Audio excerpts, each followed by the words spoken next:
Hello बच्चों, तो शुरू हो जाइए चमचमाते हुए दो फिगर के साथ। आज हम शुरू करने वाले हैं ह्यूमन बॉडी का हार्ट और ह्यूमन बॉडी का लंग यानी फेफड़ा।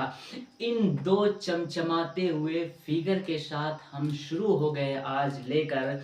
आज हम पढ़ने वाले ह्यूमन बॉडी का हार्ट यानी कि हार्ट के बारे में, जिसे हम हृदय बोलते हैं, उसके बारे में पूरे अच्छे तरीके से पढ़ेंगे। एक एक पार्ट के बारे में पढ़ेंगे और इस तरह पढ़ेंगे कि जिस तरह हमारा जो ब्लड किस तरह प्यूरिफाई होता है, किस तरह शुद्धिकरण होता है, उस तरीके से हम बहुत ही अच्छे तरीके से पढ़ने और समझने वाले हैं। तो सबसे पहले हम क्या जानेंगे? सबसे पहले हम वीन और आर्टरी, शिरा और धमनी के बारे में जानेंगे। वीन को इंग्लिश में, हिंदी में बोलते हैं वीन को शिरा, और धमनी को इंग्लिश में बोलते हैं आर्टरी। मैं आपको बता दूं आर्टरी क्या होता है, क्या होता है वीन। वीन और आर्टरी की पहचान करने का सबसे जो अच्छा एग्जाम्पल है मैं आपको बताऊंगा। सबसे पहले जो आर्टरी होता है यानी कि धमनी होता है, ये बहुत ही ज़्यादा मोटा होता है, और जो शिरा होता है वो पतला होता है। शिरा में क्या होता है, इसमें कपाट होते हैं। जो धमनी होता है इसमें कपाट नहीं होते। अब मैं आपको बताऊं, जो धमनी होता है यानी कि आर्टरी जो होता है, उसमें शुद्ध रुधिर फ्लो होता है यानी कि शुद्ध रुधिर बहता है। और जो वीन होता है यानी कि जो शिरा होता है, उसमें अशुद्ध रुधिर बहता है। अब देखिए, शुद्ध रुधिर और अशुद्ध रुधिर यानी कि रीनल वीन यानी कि जो हमारा आर्टरी होता है और वीन होता है, उसकी पहचान कैसे? जो हमारे हाथ में जो नसें नीली कलर की जो दिखाई देती है, जो उभरी होती है, इसको हम वीन कहते हैं। ये जो ऊपरी नस होती है, इसमें अशुद्ध रुधिर बहता है, इसीलिए इस नस को यानी कि इस नली को हम वीन बोलते हैं। जो हमारे नब्ज यानी कि नाड़ी, ये जो पल्स होती है, इसके अंदर जब आप हाथ को दबाएंगे तो धक-धकाहट की आवाज सुनाई देगी। यही धक-धकाहट की आवाज जो होती है, इसमें शुद्ध रुधिर यानी कि प्योर ब्लड फ्लो होता है। ये किसमें फ्लो होता है? ये धमनी में होता है। तो आप अच्छे तरीके से समझ चुके होंगे कि वीन और आर्टरी में क्या डिफरेंट होता है। मैं फिर बता देता हूं वीन और आर्टरी में डिफरेंट। जो वीन होता है यानी कि जो शिरा होता है, उसमें अशुद्ध रुधिर बहता है। जो आर्टरी होता है यानी कि धमनी जो होता है, उसमें शुद्ध रुधिर बहता है। अब चलिए अपने मेन टॉपिक की तरफ यानी कि ह्यूमन बॉडी के हार्ट की तरफ आते हैं। सबसे पहले आपको ह्यूमन बॉडी में मैं बता दूं, जो ह्यूमन बॉडी का हार्ट होता है वो बाएं तरफ यानी कि बाएं तरफ, ये थोड़ा सा नीचे यानी कि छाती से थोड़ा सा नीचे अध्यवर्णी गुहा में स्थित होता है। इंपॉर्टेंट बात मैं बता दूं आपको, जो ह्यूमन बॉडी का हार्ट होता है, इसमें 4 चेंबर होते हैं। There are 4 chamber in human heart. यानी ह्यूमन बॉडी का जो हार्ट होता है, जो दिल होता है, उसमें 4 चेंबर होते हैं। एक दायां अलिंद, एक दायां निलय, बायां अलिंद, बायां निलय, यानी कि 2 निलय 2 अलिंद होते हैं। उसमें कोटरलिंग होते हैं, उसमें वाल्व होते हैं, ट्राइकस्पिड, बाइकस्पिड, द्विलनी और त्रिवलनी कपाट होते हैं।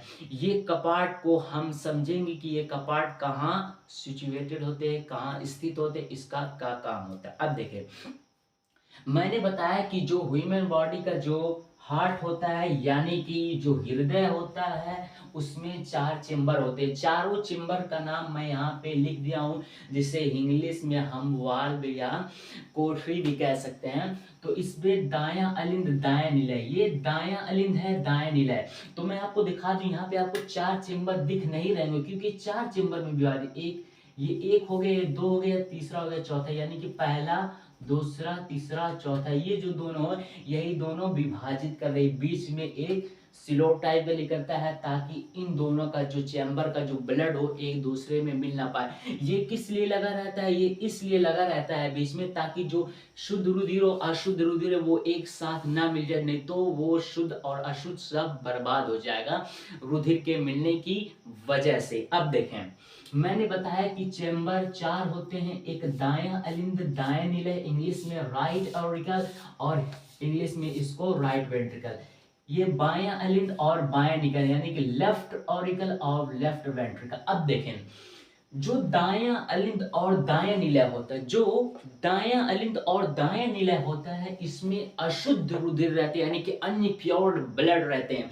और जो बायां अलिंद बायां निलय होता है, इसमें शुद्ध शुद्ध रुधिर रहते हैं, यानी कि दायां अलिंद और दायां निलय में अशुद्ध रुधिर, बायां अलिंद बायां निलय में शुद्ध रुधिर।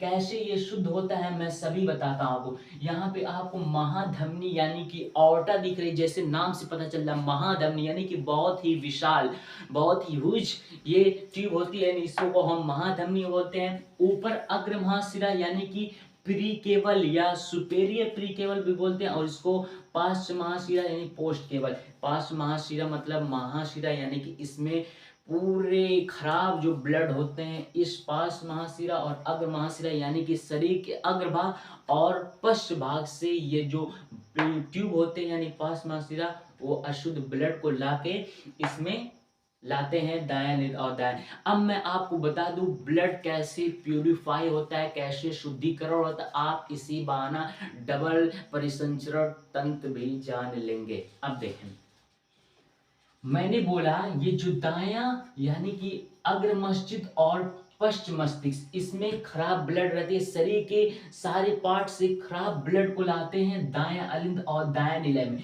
दायां अलिंद दायां निलय में एक कटोरा टाइप का यहाँ पे कोरोनरी साइनस होता है। इस कोरोनरी साइनस में पूरे ब्लड जो होते हैं इकट्ठा होता है। पूरे ब्लड इकट्ठा होने के बाद पूरे ब्लड में जब इकट्ठा हो जाते हैं अशुद्ध रुधिर, तो उसके बाद पल्मोनरी आर्टरी जो होता है इसमें अशुद्ध रुधिर बहता है। अब मैं इस थोड़ा आपको कंफ्यूजन ये हो रहा है कि पल्मोनरी आर्टरी, वेन, पल्मोनरी, ये तो कंफ्यूज। अब मैं आपको बता दूं इसी बहाने, जो पल्मोनरी आर्टरी होता है, पल्मोनरी आर्टरी होता है उसमें अशुद्ध रुधिर बहता है, और जो पल्मोनरी वीन होता है इसमें शुद्ध रुधिर। अब इस तरीके से समझिए, मैंने बताया कि जो वीन होता है यानी कि जो शिरा होता है इसमें अशुद्ध रुधिर बहता है, जो धमनी होता है इसमें शुद्ध रुधिर बहता है। लेकिन जो पल्मोनरी धमनी होगा उसमें अशुद्ध रुधिर, जो पल्मोनरी शिरा होगा उसमें शुद्ध रुधिर, यानी कि इसमें उल्टा हो। जब पल्मोनरी वर्ड यानी शब्द जब जुड़ जाएगा तो बात उल्टा हो जाएगी। तो इसीलिए ये शरीर के अग्र और पश्च महाशिरा से अशुद्ध रुधिर को लेगा, दाएं अलिंद दाएं निलय में जमा करेगा, उसके बाद पल्मोनरी आर्टरी द्वारा लंग में ब्लड जाता है यानी कि फेफड़े में जाता है, फेफड़े में फिर वहां शुद्धिकरण होता है, प्यूरिफाई। जब ब्लड यानी कि लंग जो होता है जब ब्लड को प्यूरिफाई कर देता है यानी कि उसको जब शुद्ध कर देता है, तो पल्मोनरी वीन के जरिए दायां अलिंद दायां निलय में आ जाता है। चूंकि मैंने आपको बताया है दायां अलिंद दायां निलय में शुद्ध रुधिर होता है, इसीलिए पल्मोनरी वीन के जरिए, पल्मोनरी ये लंग है हमारा, लंग समझिए, लंग में जब ब्लड प्यूरिफाई हो गया, शुद्धिकरण हो गया, तब पल्मोनरी वीन के जरिए बायां अलिंद और बायां निलय में आ गया। अब बायां अलिंद बायां निलय में जब हमारा पूरा ब्लड अच्छे तरीके से आ जाता है तो यहाँ इकट्ठा होता है। इकट्ठा होने के बाद जब ब्लड शुद्ध हुआ तो महाधमनी के द्वारा पूरे बॉडी में फैला दिया जाता है। तो उम्मीद कर रहा हूं आपको अच्छे तरीके से समझ में आ चुका। अगर नहीं समझ में आया है तो वीडियो को आप बार बार पॉज करके देख सकते हैं। ये हमारा जो है प्रोसेस कंप्लीट हुआ ह्यूमन बॉडी के हार्ट का। अब देखिए इसके हम वेट के बारे में, इसके भार के बारे में हम थोड़ा सा जान ले कि क्या वेट होता है हार्ट का। देखिए जो मानव में यानी कि जो आदमी होते हैं, जो औरत होती है यानी कि मेल और फीमेल में डिफरेंट होते हैं हार्ट यानी कि उसके वेट में। औरतों में कम होता है हार्ट का वेट, और जो मेल होते हैं उसमें हार्ट का वेट होता है और ज्यादा, कुछ ज्यादा होता है। देखें यहाँ पे जो हार्ट यानी कि हृदय का भार लगभग 300 ग्राम होता है, मेल में 250 ग्राम, यानी कि थोड़ा सा उल्टा इसमें लिखा गया, यानी कि मेल में 300 ग्राम। मैं इसको दोबारा लिख दूं, मेल मतलब आदमी यानी हम लोग, इसमें 300 ग्राम रहेगा और फीमेल में 250 ग्राम, यानी कि 50 ग्राम जो है फीमेल में कम होता है। यानी कि ये समझिए कि जो हार्ट का जो वेट होता है यानी कि वजन होता है वो 300 ग्राम होता है, आदमी में थोड़ा ज़्यादा होता है और औरतों में थोड़ा कम होता है। ये इंपॉर्टेंट चीज़ है। अब देखिए, जो ह्यूमन बॉडी का हार्ट होता है, हृदय होता है, वो किसमें स्थित होता है, इसको जानने से पहले ये जान ले, स्ट्रोक या विस्पंदन आयतन, very very most important, stroke या विस्पंदन, स्ट्रोक या मैं आपको थोड़ी सी डिफिकल्टी हो गई, मैं बता दूं बच्चों, मैंने थोड़े से वीडियो को पॉज कर दिया क्योंकि साइड से जो है साउंड आवाज आ रही थी किसी चीज के, ट्रैक्टर वगैरह, तो आप समझ चुके होंगे। तो अब क्या है स्ट्रोक या विस्पंदन आयतन किसको कहते हैं? देखिए, हृदय चक्र यानी कि हार्ट का जो साइकिल होता है, जिस तरीके से साइकिल हार्ट का होता है, उस हार्ट साइकिल के दौरान प्रत्येक निलय, जो आपको यहाँ पे निलय दिख रहा है, प्रत्येक निलय द्वारा 70 मिली रक्त पंप किया जाता है। यानी कि प्रत्येक मिनट में, यानी कि हर मिनट में प्रत्येक निलय द्वारा, जो हमारी निलय होती है उसमें 70 मिली रक्त को पंप किया जाता है। अब देखिए, ये जो हार्ट का जो स्टडी करें, जो पढ़ाई करें, इसको हम कार्डियोलॉजी बोलेंगे, यानी कि विज्ञान की भाषा में हम इसको कार्डियोलॉजी बोलेंगे। अगर हम इसके डॉक्टर हो गए, वाह सर डॉक्टर बन जाएंगे, तो अगर इस हार्ट के हम डॉक्टर हो गए तो हम बोलेंगे कार्डियोलॉजिस्ट, यानी कि कार्डियोलॉजिस्ट हम कह देंगे अगर हम डॉक्टर बन गए इस हार्ट के, प्यारे से हार्ट के। अब देखें, मनुष्य का हृदय दोहरी झिल्ली से घिरा होता है। जन जो हमारा हार्ट होता है वो दोहरी डबल मेम्ब्रेन सराउंडिंग, यानी कि डबल मेम्ब्रेन से, डबल झिल्ली से वुमेन बॉडी का हार्ट जो हृदय होता है वो घिरा होता है, उसे हम बोलते हैं पेरिकार्डियम। पेरिकार्डियम से हमारा हार्ट घिरा होता है। अब देखिए, पेरिकार्डियल फ्लूइड, इस पेरिकार्डियल यानी कि डबल झिल्ली से इस तरीके से घिरा होता है, तो इस पेरिकार्डियम इसको बोलते हैं। अब इसके अंदर लिक्विड भरा रहता है या फ्लूइड, जिसे हम हृदयावर्ती तरल, यानी कि हृदय के अंदर की जो तरल होती है, यानी कि जो पानी की समय समझिए वो इसमें भरी होती है, उसको हम पेरिकार्डियल फ्लूइड कहते हैं। ये जो पेरिकार्डियल फ्लूइड होता है, इसका काम क्या होता है? इसका काम जब हमारे हार्ट में अचानक अटैक आ जाता है या कोई अटैक कर दे या चोट लग जाता है, तो यही फ्लूइड, यही तरल इस हार्ट को धड़कन से या फिर बाहर के आघात, चोट से बचाते हैं। तो ये मोस्ट इंपॉर्टेंट होता है, यानी पेरिकार्डियल, हम कह सकते हैं कि जो पेरिकार्डियल फ्लूइड होता है वो बाहर के आघात से हृदय को बचाते हैं। तो ये हो गया हमारा पेरिकार्डियल।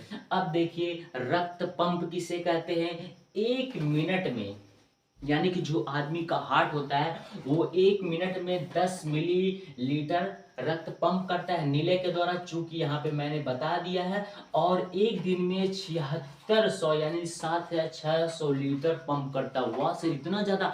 हाँ, ब्लड तो हमारा रहता है लेकिन उसका प्यूरिफाई बार बार हो रहता है ना, तो वही चीज इसमें हुई कि एक दिन में 7600 लीटर रक्त को पंप करता है। अब इसके बाद हम ये पूरा जो हमारा है ये पूरा अच्छे तरीके से कंप्लीट हो गया ह्यूमन बॉडी का हार्ट।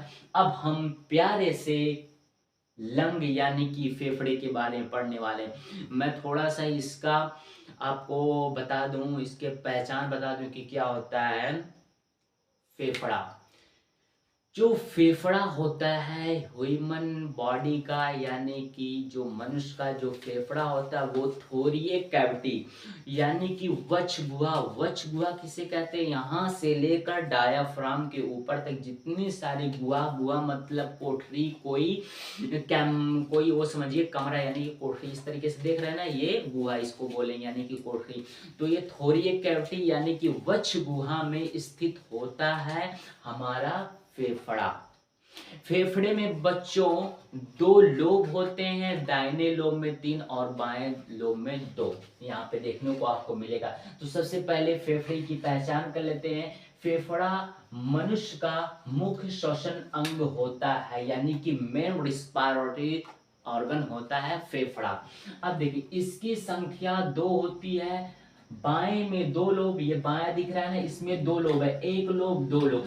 2 लोब, लोब का मतलब वो कोई पॉलिप टाइप है, यानी कि कोई लोब, जैसे कहता नहीं कोई चीज, एक लोब, दो लोब, उसी तरीके से लोब समझिए, लोब मतलब टुकड़ा, यानी कि इसमें दो लोब होता है, पहला लोब दूसरा लोब, और इसी कारण दायां बाएं से बड़ा होता है। जाहिर सी बात है कि दाएं फेफड़े में 3 लोब है तो ये बड़ा होगा, और बाएं फेफड़े में 2 लोब है तो ये छोटा होगा।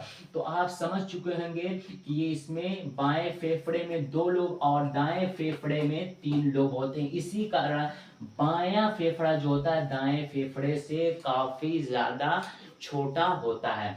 अब देखिए यहाँ पे आपको श्वासनी देखने को मिले। श्वासनी जो होता है सी आकार का होता है, जिसे हम इंग्लिश में ट्रैकिया बोलते हैं, ट्रैकिया बोलते हैं। इसमें ब्रांकस होता है, ब्रांकस के माध्यम से जब एयर यहाँ से आता है, एयर आते आते ब्रांकस के माध्यम से दोनों जो फेफड़े उसमें क्या होते हैं, यानी कि मान लीजिए हमारा श्वासनी यानी ट्रैकिया, इसमें एयर बीच से आया और इस तरीके से फैल गया। तो यहाँ पे देख सकते हैं इस तरीके से आया और इस तरीके से बंटवारा, यानी कि एयर का बंटवारा हो गया इन दोनों लोबों के बीच में।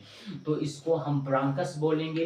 ब्रांकस जो होता है एपिग्लोटिस का बना होता है, सॉरी, ब्रांकस जो होता है वो उपस्थि यानी कि कार्टिलेज का बना होता है, जिसे हम कुर्री बोलते हैं। तो समझ चुके होंगे।